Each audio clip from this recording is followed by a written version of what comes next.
আবারও যুক্তরাষ্ট্র এবং ইরানের মধ্যে শুরু হয়েছে সরাসরি সংঘাত। যুক্তরাষ্ট্রের বিমান হামলার জবাবে মধ্যপ্রাচ্যের একাধিক দেশে মার্কিন ও তাদের মিত্রদের ঘাঁটিতে একযোগে হামলা চালিয়েছে ইরান।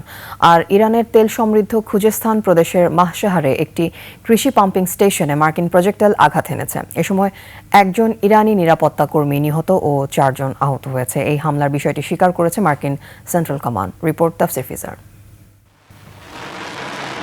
গত কয়েক ঘন্টায় মধ্যপ্রাচ্যের পরিস্থিতিতে চলছে এক নাটকীয় মোড়। ইরানের মাশহারে একটি কৃষি পাম্পিং স্টেশনে মার্কিন ক্ষেপণাস্ত্র আঘাত এনেছে। এতে একজন নিরাপত্তা কর্মী নিহত এবং 4 জন আহত হন।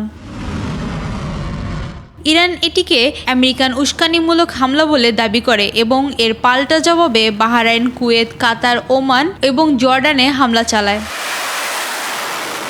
সেন্টকম এক বিবৃতিতে জানিয়েছে, ইরানের উপর তাদের নতুন দফায় বিমান হামলা সম্পূর্ণ হয়েছে। এর মধ্যে ইরানের বন্দর নগরী বন্দর আব্বাসেও 2টি শক্তিশালী বিস্ফোরণের শব্দ শোনা যায়।